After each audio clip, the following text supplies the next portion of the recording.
স্বাভাবিক ছন্দ থেকে বিচ্ছিন্ন ওরা। ওদের জগৎ চার দেওয়ালের মধ্যেই।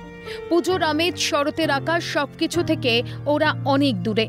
ওরা সংশোধনাগারের বন্দি, কিন্তু মায়ের আরাধনায় তো কোনো বাদবিচার হয় না, মা সকলেরই। তাই গত 2 বছর ধরে রায়গঞ্জ সংশোধনাগারেও ধুমধাম করে হচ্ছিল দুর্গাপুজো। পুজোর কটা দিন আনন্দ উৎসবে মেতে থাকতো বন্দিরা। সামিল হতেন কারা আধিকারিক, কারারক্ষী থেকে সংশোধনাগারে কর্মরত সকলেই।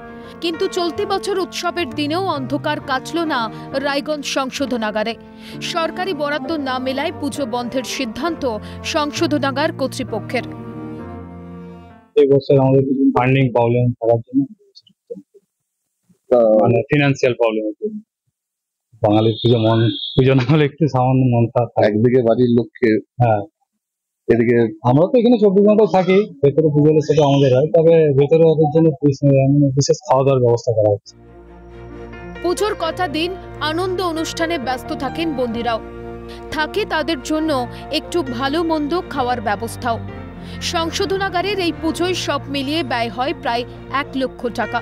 কিন্তু এবার সেই টাকাতেই পড়ল টান। জানা যায়, কারা দপ্তরের কাছে পুজো বাবদ সেই টাকার দাবি জানিয়েও মেলেনি সদুত্তর। এক প্রকার বাধ্য হয়েই নিতে হয় পুজো বন্ধের সিদ্ধান্ত। যদিও কারামন্ত্রীর সঙ্গে আলোচনা করে পুজো শুরুর আশ্বাস দেন বিধায়ক কৃষ্ণ কল্যাণী। কারামন্ত্রীর সাথে কমিউনিকেট করার চেষ্টা করলাম, সামহাও ওনার মোবাইল সুইচ অফ পাচ্ছি। আমি আবার ওনার সাথে সম্পর্ক করব আর ওনাকে এই ব্যাপারটা জানাবো। আমি আশা রাখি উনি খুব তৎপরতার সহিত যাতে পুজো হয়, তার ব্যবস্থা উনি করবেন। পুজোর দিনেও বন্দিরা ব্রাত্য উৎসব থেকে। এই বছর পুজো কমিটিগুলোর অনুদান বাড়ে মুখ্যমন্ত্রীর আনুকূল্যে। পুজোর মেজাজের মাত্রা চড়ে। শহরে ফেরে আলোর রোশনাই। পুজোর আয়োজন অন্যান্য সংশোধনাগারে হলেও বঞ্চিত রায়গঞ্জ সংশোধনাগারের বন্দিরা। প্রশাসনের নজর কি আদৌ পড়বে রায়গঞ্জ সংশোধনাগারের দিকে? ফিরবে আনন্দ উৎসব?